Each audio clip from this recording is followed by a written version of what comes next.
Hello, everyone, and welcome to the Daily Signals Facebook Live. I'm Rachel DelGiudice. I'm joined today by Walt, who is a former transgender, and he's here today to tell us a little bit about your story. I know we don't have a lot of time, but can you just run through the highlights of where you were at years ago and then why you're here today at a pro-life conference talking about your story? Yeah, well, I started out as a transgender kid, at least they would say that today, at 4 years old.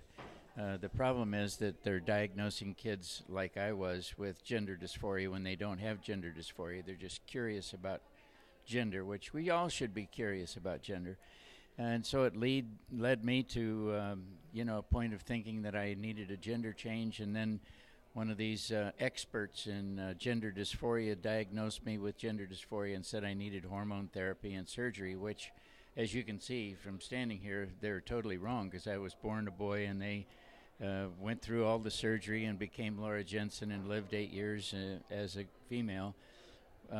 And to discover that nobody needs to change genders. It's absolutely totally bogus procedure, not only from the standpoint of hormone therapy and surgery. The people are suffering from comorbid disorders that need to be addressed and treated. And if they did so, we wouldn't have any transgenders. And what would you say? We see the media highlighting stories all the time of LGBT activists and others who their stories are championed about them kind of like rejecting who they were and becoming a different person, another gender.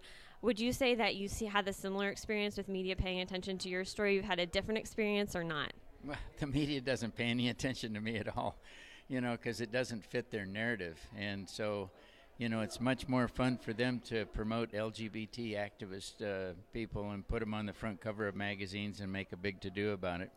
The fact of the matter is there isn't one person, not one doctor, not one psychiatrist, not anybody can even prove one transgender even exists beyond the fact that they say they are, which is why it's a psychological disorder and it's not a medical disorder, and it doesn't require medical surgery to treat. They just need psychotherapy. And what would be your message to youth today? As a young child, you were taught that you were a girl and you were not. And so many youth today are bombarded with this message that they should be a different gender. What is your message to them to be aware of that?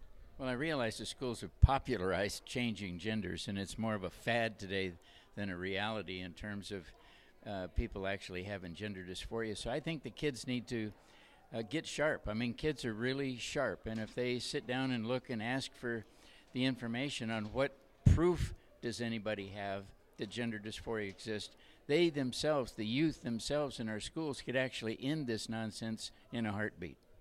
Well, thank you so much for being here with us today. We appreciate it. Thank you all for joining us. Please be sure to like us on Facebook, follow us on Twitter, so you'll always know when the Daily Signal is going live. Thanks, and we'll see you next time.